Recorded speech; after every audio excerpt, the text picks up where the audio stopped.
शिव जी की मूर्ति की पूजा नहीं होती है, सिर्फ नटराज की पूजा होती है। वो सिर्फ साल में एक बार होती है, या कुछ लोग 6 बार करते हैं, बट अक्सर पूजा तो होती शिवलिंग की।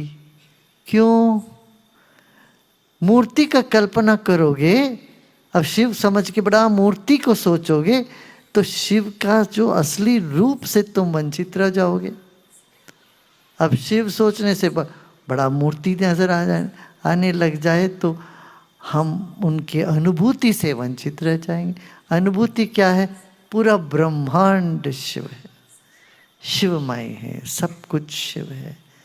वहाँ सांप भी शिव का अंग है, गाय भी शिव का अंग है, बैल भी शिव का अंग है, मोर भी है और चूहा भी, सब कुछ शिव में है।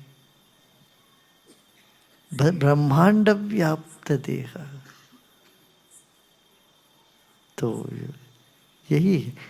नारायण की पूजा कर तब भी कहते क्या? गगन सदृशम, कैसे है? आकाश जैसे हैं। शांताकारम भुजग शयन पद्मनाभ। महाराज जी आइए, लोकेश मुनि जी पधारे हैं।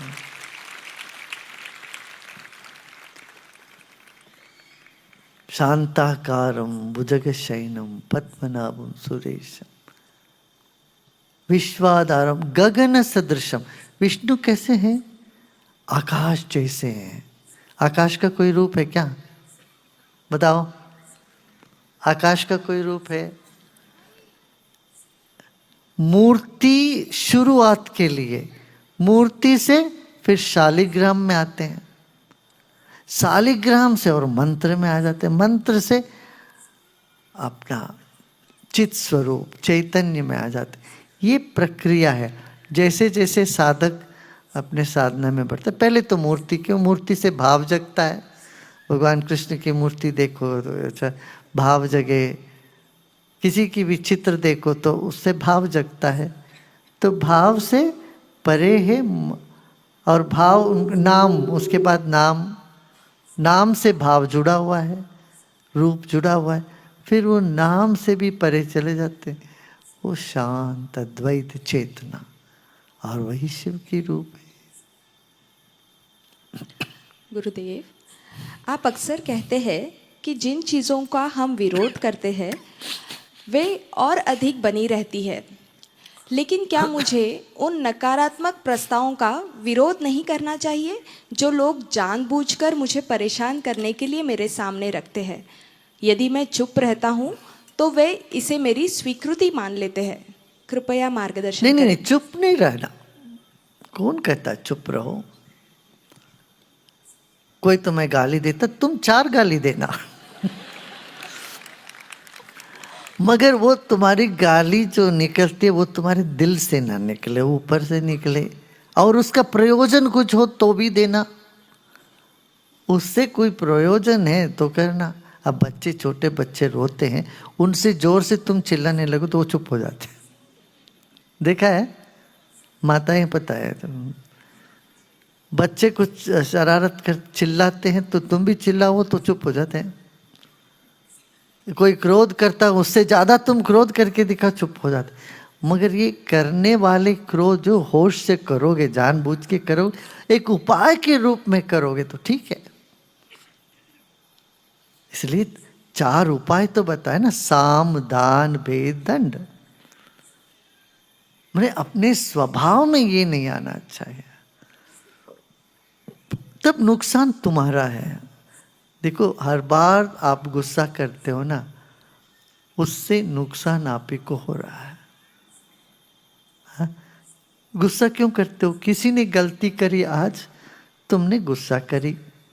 जब तुमने गुस्सा किया तो असर किस पर हुआ? तुम्हारे मस्तिष्क पर, तुम्हारे शरीर पर। फिर कल किसी और ने गलती करी, फिर तुमने गुस्सा किया, तो अपने आप को सजा दे रहे हो भाई। क्यों सजा देते हो? इतना सजा क्यों देते हो?